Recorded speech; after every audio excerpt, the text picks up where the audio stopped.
बच्चों, क्लास 6 की साइंस की क्लास में आपका एक बार फिर से स्वागत है बच्चों। और हम पढ़ रहे थे इकाई 5 तंतु से वस्त्र तक। बच्चों, इस चैप्टर को हमने कंप्लीट कर लिया है और आज हमें स्टार्ट करना है इसके अभ्यास प्रश्नों को हल करना। अभ्यास प्रश्न हल करने से पहले बच्चों, हम लोगों ने क्या क्या इस चैप्टर में सीखा है उसको भी एक बार चर्चा कर लेते हैं। तो वस्त्र जो है धागों से मिलकर के बनते हैं, जिन्हें क्या कहा जाता है, तंतुओं या रेशों से बनता है धागा। ठीक, तो कपास जो है वो पौधों के बीज से निकलता है और पटसन के तने से रुई तथा जूट के रेशे प्राप्त किए जाते हैं, जिन्हें प्राकृतिक रेशे कहते हैं। रेशे जो है या तंतु जो है उनकी कताई के पश्चात क्या बनता है, धागा बनता है। कई रेशे या तंतुओं को ऐड करके मजबूत धागा बनाने की प्रक्रिया क्या कहलाती है, कताई कहलाती है। ठीक है बच्चों, धागे या रेशे या तंतुओं को जो है तंतुओं को ऐड करके जो है वो मजबूत धागा बनाया जाता है। उसके बाद फिर आगे उसकी बिनाई की जाती है या बुनाई की जाती है। तो वह प्रक्रिया क्या कहलाती है, कताई कहलाती है। धागों की बुनाई और बंधाई से वस्त्र बनता है। तो बुनकर के या तो हम वस्त्र बनाते हैं या तो बंधाई करके वस्त्र बनाते हैं। ठीक है, धागों के दो सेटों को आपस में व्यवस्थित करके वस्त्र बनाने की प्रक्रिया क्या कहलाती है, बुनाई। ध्यान दीजिएगा बच्चों, बुनाई के लिए हमें क्या जरूरी है, धागों के दो सेट जरूरी है। ठीक है, उनको आपस में हम समांतर रख करके उसके बाद एक ऊपर से ले जाते हैं धागा, एक नीचे से ले जाते हैं। ये प्रक्रिया हम लोग चैप्टर पढ़ते समय समझ चुके हैं। तो ये प्रक्रिया क्या कहलाती है, बुनाई कहलाती है। ठीक है, इसमें धागों के दो सेट चाहिए रहते हैं। और जो एकल धागे से बुनाई की जाती है, जब एकल धागे से जो वस्त्र बनता है उसकी प्रक्रिया को क्या कहा जाता है, बंधाई कहते हैं। तो ध्यान दीजिएगा, एकल धागे से वस्त्र बनाने की प्रक्रिया बंधाई कहलाती है। कपास गोलकों से रेशे युक्त कपास के बीज को पृथक करने की प्रक्रिया क्या कहलाती है, कपास का ओटना कहलाती है। ठीक है, समझ में आ गया बच्चों। पटसन के तने को रुके हुए जल में कुछ दिनों तक रखकर जूट के रेशे को ढीला करने की प्रक्रिया क्या कहलाती है, रेटिंग कहलाती है। ठीक है, क्या कहलाती है, रेटिंग कहलाती है। तो ये इसके बाद फिर उसको पटका जाता है, फिर उससे जो रेशे निकाले जाते हैं और जो गला हुआ भाग रहता है वो अलग हो जाता है। ये हम लोग पढ़ चुके हैं। अब हम बढ़ते हैं बच्चों अपने अभ्यास प्रश्नों की ओर। तो अभ्यास प्रश्न में पहला प्रश्न है, निम्नलिखित में सही विकल्प छांटकर अपनी अभ्यास पुस्तिका में लिखिए। पहला है बच्चों का, ऊन प्राप्त नहीं होते हैं। तो ऊन जो है वो किस किस चीज़ों से, कई चीज़ों से प्राप्त होता है, कई जानवरों से प्राप्त होते हैं, लेकिन किन से नहीं प्राप्त होता हमें ये ज्ञात करना, नहीं लिखा हुआ है। तो ध्यान दीजिएगा, भेड़ के बाल से, तो भेड़ के बाल से तो बनते हैं बच्चों ऊन। ऊँट के बाल से, तो ऊँट के बाल का भी यूज़ किया जाता है। याक के बाल से, तो इससे भी ऊन बनते हैं। लंगूर के बाल से, तो ये गलत है बच्चों, लंगूर के बाल का उपयोग जो है ऊन बनाने में नहीं किया जाता है। ठीक है, तो इसका जो प्राप्त नहीं होते में इसका विकल्प कौन सा सही होगा, चौथा विकल्प आपका सही होगा। ठीक, फेयर कॉपी में आप जो है का लिखिएगा, चाहे तो आप विकल्प ना लिखिए, सीधे उत्तर लिखिए। ठीक, ऊन प्राप्त नहीं होते हैं लंगूर के बाल से। फिर इसके बाद है अगला प्रश्न हमारा, ख, कृत्रिम रेशा है। तो कृत्रिम रेशा यानी ऐसा कौन सा रेशा है जिसे मनुष्यों ने बनाया है। ठीक है, मानव ने जिनका निर्माण किया है, तो ऐसा कौन सा रेशा है, तो रुई। तो ये तो है नहीं बच्चों, ये तो हमें पता है कि रुई कपास से बनती है। जूट, ये भी इसका भी पेड़ होता है ना। फ्लैक्स, इसका भी पेड़ होता है। नायलॉन है, नायलॉन का जो है वो निर्माण किसने किया, मनुष्य ने किया। इसको संश्लेषित रेशे भी कहा जाता है। ठीक है, तो ये हमारा क्या है, नायलॉन जो है वो कृत्रिम रेशा है। ठीक, अब इसके बाद ग है, कपास द्वारा निर्मित सामग्री है। तो कपास के द्वारा कौन सी सामग्री बनाई जाती है, तो डलिया, रस्सी, बोरा, कागज। तो यहाँ पर ध्यान दीजिए बच्चों, डलिया, रस्सी, बोरा, ये सब जो है वो जूट के द्वारा बनाए जाते हैं। तो ये तो तीनों हमारे ऑप्शन गलत हैं। और कपास से कागज का भी निर्माण होता है। कागज के निर्माण के लिए क्या किससे बनता है, वो कपास से बनता है। ठीक है, तो निर्मित सामग्री कागज हो जाएगा। फिर एकल धागे से वस्त्र निर्माण की प्रक्रिया कहलाती है। तो ये बच्चों हम लोगों ने अभी अभी जस्ट पढ़ा कि एकल धागे से वस्त्र बनाने की प्रक्रिया क्या कहलाती है, बंधाई कहलाती है। ठीक है, समझ में आया बच्चों। तो एकल धागे से वस्त्र निर्माण की प्रक्रिया बंधाई। हम लोगों ने बच्चों ये सारे वर्ड भी अभी जस्ट पढ़ लिए हैं। रेटिंग क्या है, बुनाई क्या है, कताई क्या है और बंधाई क्या है। तो एकल धागे से वस्त्र निर्माण की प्रक्रिया बंधाई कहलाती है। समझ में आ रहा है ना बच्चों, आगे बढ़ते हैं। यहाँ पर दूसरा प्रश्न है, निम्नलिखित कथनों में सही कथन के आगे सही तथा गलत के आगे क्रॉस का चिन्ह लगाइए। तो ये हमें करना है। तो इसमें देखिए, आ, ब, स, द, य, ये जो है वो 5 भाग दिए गए हैं और उनके आगे हमें अगर सही है तो सही का निशान लगाना है और अगर गलत कथन है तो उसके आगे क्रॉस का निशान लगाना है।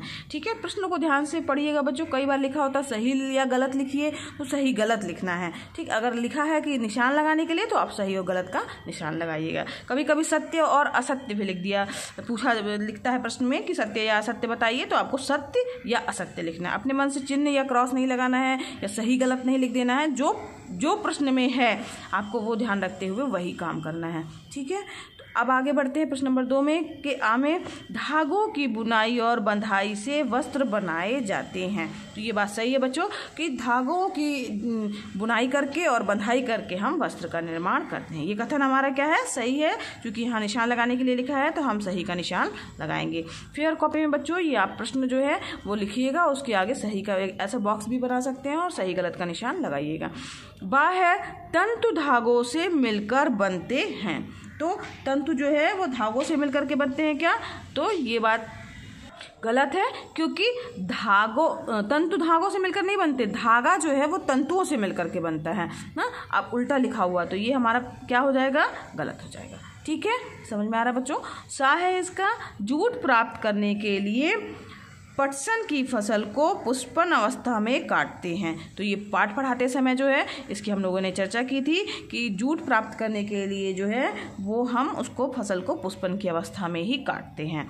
ठीक है, अगर हम देर कर देंगे तो उसकी जो जूट के जो तने हो जाएंगे वो बहुत हार्ड हो जाएंगे, तो हमें उससे जूट प्राप्त करने में और दिक्कत होगी ना, रेशे प्राप्त करने में ज़्यादा दिक्कत होगी, इसलिए उसको पुष्पन की अवस्था में ही काटते हैं। ठीक, ये सही है हमारा। रेशम कीट के कोकून से रेशम का धागा प्राप्त किया जाता है। तो ये है रेशम कीट के कोकून से जो है रेशम का धागा प्राप्त किया जाता है, तो ये जो है सही है, क्योंकि कोकून से ही रेशम का धागा प्राप्त किया जाता है।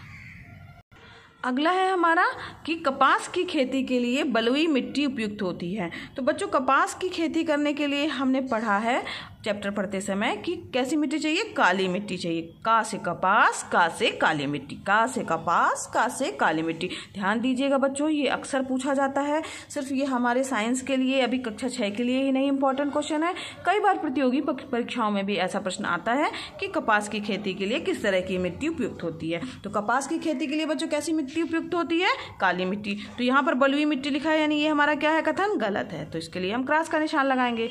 ठीक है, अब हम आगे बढ़ते हैं प्रश्न नंबर 3 की ओर।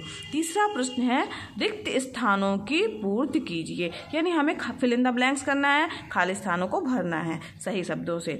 तो इसमें बच्चों पहला जो दिया हुआ है आ, पादप रेशे ब्लैंक और ब्लैंक हैं। तो पादप रेशे बच्चों क्या क्या है, तो अगर हम इसमें पादप रेशे के उदाहरण लिखेंगे तो जूट हो गया हमारा ना, और जो रुई बनती है कपास से वो हमारे क्या हैं, वो पादप रेशे हैं। तो जूट और रुई क्या है, हमारे पादप रेशे के अंतर्गत आएंगे। पादप रेशे किन्हें कहा जाता है, जो पेड़ पौधों से प्राप्त होते हैं, ऐसे रेशे क्या कहलाते हैं, पादप रेशे कहलाते हैं।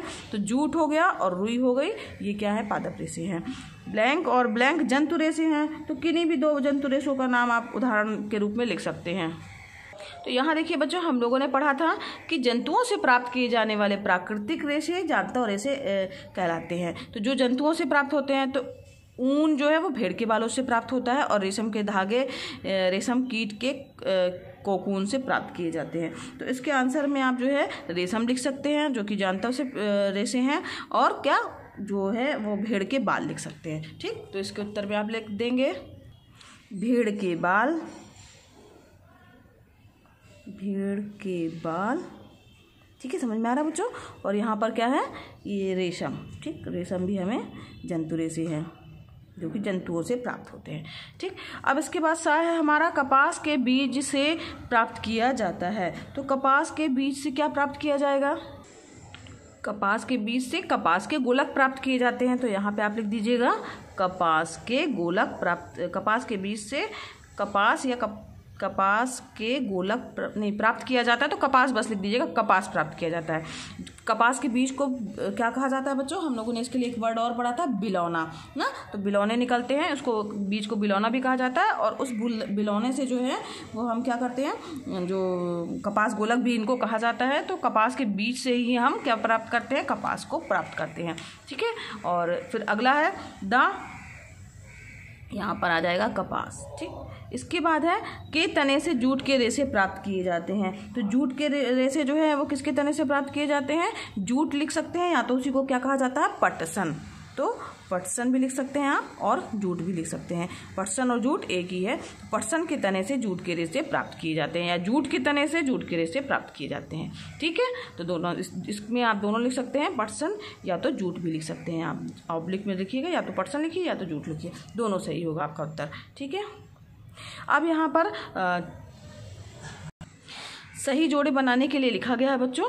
तो आज के वीडियो क्लास में बच्चों इतना ही, और हम नेक्स्ट वीडियो क्लास में इसके आगे के प्रश्नों को हल करेंगे।